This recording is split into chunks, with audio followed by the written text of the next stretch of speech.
Por eso es que nosotros decimos, y entiéndanos bien,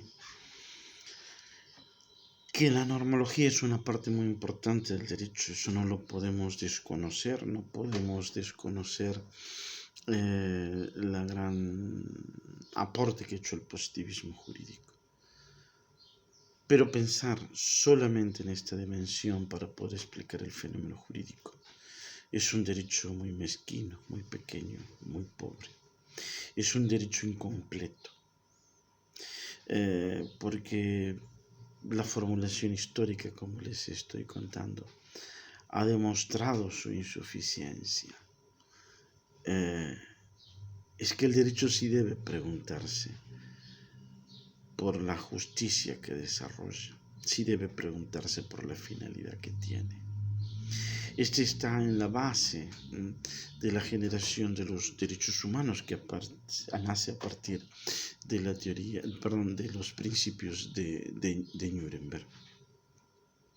Porque el hombre, el sujeto humano, participa de dos características, dos tragedias en el sentido griego de las que no puede salir, que es, por una parte, su individualidad, su única y personal esencia. Esto que hace que cada uno es el que es, y es parte de su dignidad. Pero también y conjuntamente, la otra tragedia que tiene el hombre es su propia constitución gregaria. ¿Esto qué significa? Significa que dentro de cada uno de esa individualidad, cada uno de sus sujetos, no importa su edad, su sexo, su condición, su color, su etnología, sus creencias, absolutamente nada, comparte y vive todo el género. Es decir, nos movemos entre la individualidad que genera la dignidad de cada uno, pero también la dignidad del género que cada uno lleva dentro de sí mismo. Por eso, desde un punto de vista de los derechos humanos, basta que torturen a uno para que torturen a todo el género. Por eso, basta con que se cometa un delito, por ejemplo, de femicidio contra una mujer, para que el mismo delito deba ser sufrido por todo el género. Es decir, no es un problema de un sector, es un problema del género. Por eso tenemos los delitos de lesa humanidad, aquellos que lesionan, aquellos que se vinculan con la dignidad propia y que ponen en peligro inclusive al propio género, es decir, a la totalidad. Desde este punto de vista, podemos decir perfectamente entonces que este sector normológico, como les decía, si bien es parte del derecho, pero por sí solo no justifica todo el fenómeno jurídico. Bien, si pudiéramos pasar a otra dimensión, como es la dimensión sociológica, de la que, como les he dicho, acá hay una ida y vuelta. ¿Por qué? Porque a veces el derecho influye en la conformación de conductas.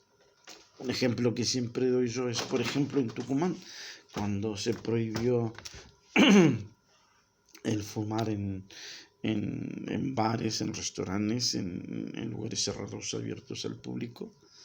Pues bien, esta prohibición llegó a tal punto en que todos los fumadores, de alguna manera, ya por sí mismos tenían la costumbre de no fumar en estos espacios. Fíjese que inclusive en las reuniones familiares los fumadores salen al patio o al jardín, aunque están en la casa de la tía o del abuelo o de quien fuese.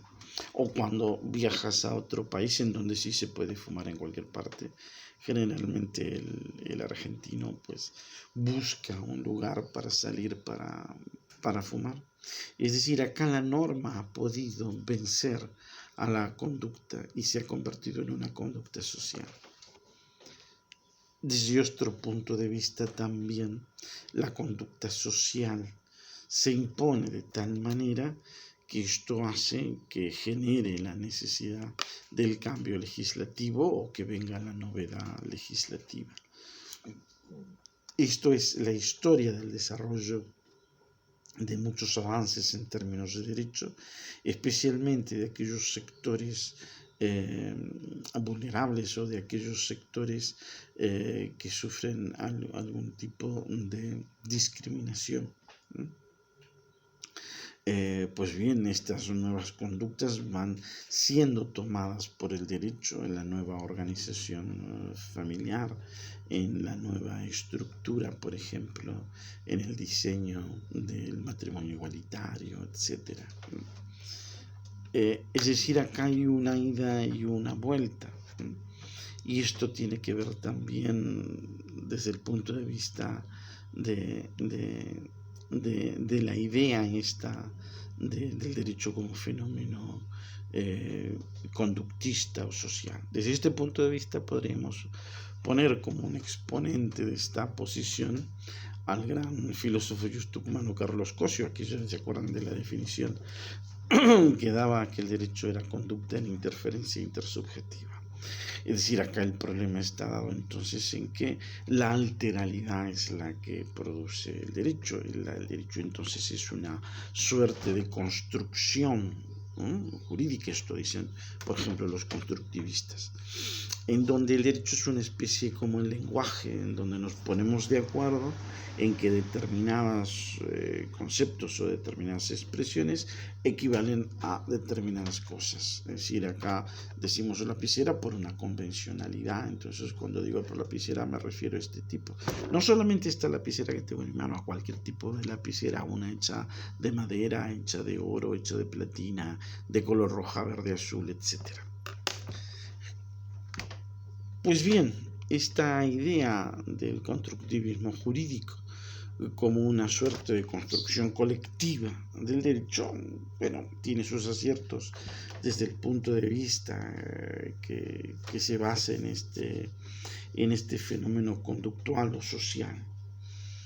El problema que tiene esta versión, este sector, si justificáramos solamente el derecho desde este punto de vista, es entonces el problema que tendríamos es de un relativismo absoluto del derecho.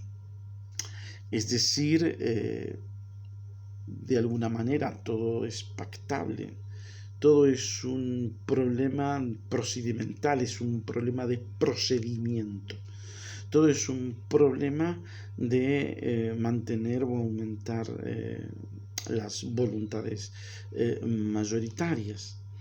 Es decir, es solamente un problema de mera construcción jurídica en meros acuerdos.